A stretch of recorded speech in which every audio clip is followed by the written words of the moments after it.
Instruction देते हो कि पढ़ूंगा, वैसे ही आपका मन इधर उधर भागने लगता है।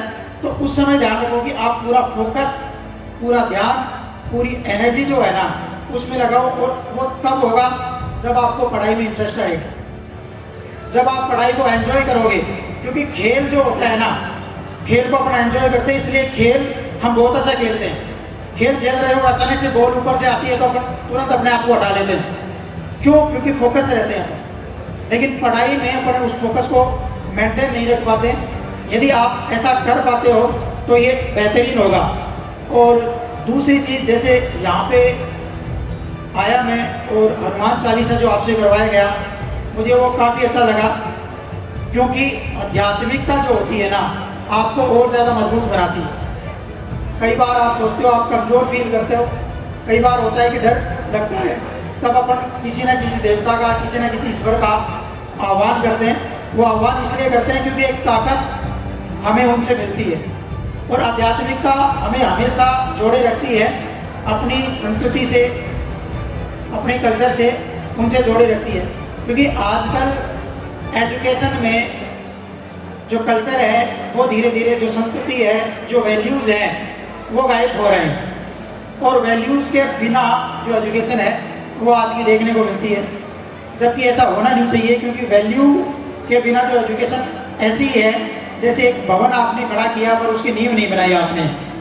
नींव के बिना जो भवन होता है उसका क्या असर होगा, ऐसा ही असर एजुकेशन का होता है जब उसके पीछे वैल्यू नहीं हो। और आप लोग देखो, हमारे यहाँ पे आप भी आसपास के एनवायरनमेंट में देखते होंगे कि जो पश्चिम है, जो वेस्टर्न है, जो पश्चिमीकरण है, उनका इतना ज़्यादा अंधानुकरण किया जा रहा है, अपन आँख बंद करके फॉलो कर रहे हैं। बहुत सारे लोग, जैसे जगह जगह देखो, इतनी जो राजस्थानी डिश है उन दुकानों पे आपको इतनी भीड़ नहीं मिलेगी जितना आपको बर्गर, पिज्ज़ा, इन चीज़ों पे भीड़ मिल जाएगी। आप लोगों ने कभी सोचा है कि जिस पश्चिम से चीज़ें आई हैं उन लोगों की वैल्यू देखो आप, वो लोग आज भी अपनी वैल्यू को छोड़ते नहीं हैं। वहाँ की कल्चर में, यूरोप की एजुकेशन को आप देखोगे तो आप देखोगे कि वो लोग वैल्यू सबसे पहले सिखाते हैं। उनको पता है कि वैल्यू है तो व्यक्ति कुछ भी कर सकता है। अभी हाल ही में एक महान शख्सियत का निधन हुआ है, क्या आप उसका नाम बता सकते हो?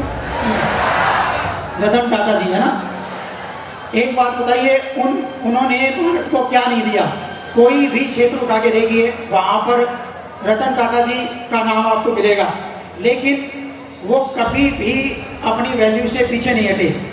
और आज आप जो याद करते हो, पूरे देश ने उनको याद किया, जमशेद जी टाटा को याद किया, उनके जो पूरी टाटा फैमिली है उन सबको याद किया। इसी आज नहीं, 1907 में पहला, उसके बाद में 4 ये जो शख्सियत हैं टाटा फैमिली के, इन चारों की मृत्यु हुई है। उसने पूरा देश ने उनको याद किया। इसलिए नहीं किया कि वो बहुत अमीर थे, इसलिए नहीं किया कि उनके पास इतना पैसा था, इतनी संपदा थी, नहीं।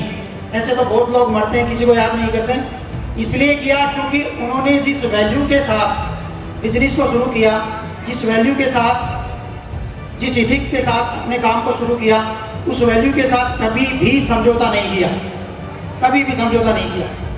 आपको पता हो तो जब 26/8 में जब मुंबई में अटैक हुआ था, ताज होटल पे जब आतंकवादी अटैक हुआ था, तो उस समय भी टाटा जो थे, टाटा ने वहाँ पे कर्मचारी जो थे उसमें मारे गए थे। ऐसे तो बहुत सारी कंपनियां होती है प्राइवेट, उनके कर्मचारी मारे जाते हैं, वो ज़्यादा ध्यान नहीं देते, चलो निकाल दिया, छोटा मोटा पैकेज दे दिया। रतन टाटा ने अपनी वैल्यूज़ की वजह से एक फंड ही बना दिया कि कभी भी ऐसी घटना हो तो वो जो कर्मचारी हैं, हमारी वजह से हमारे जो कर्मचारी हैं उनके परिवार को कभी भी दिक्कत नहीं आए, ऐसा उन्होंने किया। और आप जैसे डॉक्टर के मान लो प्रोफेशन में जाना चाहते हो, कोई IAS बनेगा, कोई RS बनेगा, कोई डॉक्टर बनेगा, कोई इंजीनियर बनेगा, अलग अलग फील्ड में आप लोग जाओगे। आपके पास वैल्यू होगी तो आप अपने काम को बहुत अच्छे से कर पाओगे, लोग आपको मानेंगे। और ऐसा नहीं है कि वैल्यू रखने वाला व्यक्ति कमाता कम है, कमाता भी बहुत अच्छा है, बट वैल्यू के साथ केवल पैसा ही नहीं कमाता, पैसे के साथ साथ वो लोगों की दुआएं कमाता है, लोगों से इज्जत कमाता है। और उसको याद किया जाता है। वो एक जगह से दूसरी जगह जब जाता है तो लोग उसको याद करते हैं इस वजह से, क्योंकि उसकी वैल्यूज़ है। और ये जो आपका इस समय का जो टाइम है, ये 4 या 5 साल मैं मानता हूँ बहुत ज़्यादा अच्छा टाइम होता है। इस टाइम को आप यदि पूरी तरीके से जो सपना आपने देखा है, यदि आप लोगों में से जिन लोगों ने अपना सपना देखा है, जिन लोगों ने सोचा है कि मुझे क्या बनना है, वो लोग तो अपने सपने की तरफ पूरी तरह से डेडिकेटेड हो जाओ। लेकिन जिन्होंने नहीं देखा है वो देखना शुरू करो। वो अपने आप से प्रश्न पूछना शुरू करो कि मुझे करना क्या है, मैं आया क्यों हूँ, मैं आया क्यों हूँ। क्योंकि एक समय बाद में आपके पास कोई उपाय नहीं रहेगा कि मैं क्या करूँ। और आप हो सकता है क्योंकि आप अभी उस फेज में हो जिसमें जैसे आप गुजरे हैं, तो यहाँ पे जो भी आपके टीचर्स हैं, आपकी फैमिली के लोग हैं, उनसे कभी बात करना और उनको पूछना कि जब वो आपकी फेज में थे तो जो लोग उस समय से लगते थे ना कि हीरोइज्म के कारण थोड़े से लगते थे हीरो टाइप में, आज देखना वो लोग कहाँ हैं। और आपकी फैमिली से, आपके परिवार से, आपके लोगों से पूछना कि वो लोग कहाँ हैं। और जो उस समय लगते थे कि यार ये पढ़ता रहता है, ये अपनी ज़िंदगी में ये कुछ नहीं कर, बस पढ़ रहा है पढ़ाकू टाइप का है, वो लोग कहाँ हैं। हाँ, मैं ये नहीं कहता कि खेल जरूरी नहीं है, क्योंकि खेल पढ़ाई का हिस्सा होता है। खेल को अपन सह शैक्षणिक गतिविधियाँ कहते हैं ना, इसके लिए है ना, क्योंकि सह शैक्षणिक गतिविधि इसलिए कहते हैं क्योंकि शिक्षा में खेल जब होता है ना तो शिक्षा और भी ज़्यादा मजबूत होती है, क्योंकि खेल से हमें और ज़्यादा एनर्जी मिलती है। तो इस वजह से देखना शुरू कीजिए। आप में से कितने लोग हैं जिन्होंने अपनी लाइफ का ड्रीम डिसाइड कर रखा है? आप हाथ इसलिए खड़े मत करना कि और खड़े कर रहे हैं। कई बार होता है ना क्लास में कि 10 ने किया तो 2 के पास कोई ऑप्शन नहीं होता कि हाथ खड़ा नहीं करें। कितने लोग हैं जिन्होंने डिसाइड कर रखा है कि मुझे क्या बनना है? अच्छा, जिन्होंने डिसाइड कर रखा है उसमें से कितने लोग हैं जिन्होंने इसलिए डिसाइड कर रखा है कि पड़ोसी ने कर रखा है या किसी और ने कर रखा है? वो कितने गए? ये चलो मत बताओ, मुझे मत बताओ, यहाँ पे मत बताओ, लेकिन आपका ड्रीम आपका है, उसको सोचो। और उसके बारे में सोचने के साथ साथ अपनी क्षमताओं को, अपनी कैपेबिलिटी को और अपना इंटरेस्ट भी देखो कि मैं किस तरह से इसमें जा सकता हूँ। उसके बाद में सोचो। नहीं तो ऐसा हो गया आपने पड़ोसी के हिसाब से ड्रीम तो डिसाइड कर लिया, लेकिन पड़ोसी की कैपेबिलिटी अलग है, आपकी कैपेबिलिटी अलग है, वो दोनों मैच खा नहीं रही है, आपने डिसाइड कर लिया तो नुकसान हो जाएगा। इसलिए ड्रीम आपका है, सोचना आपको है, डिसाइड भी आपको करना है और चलना भी आपको है।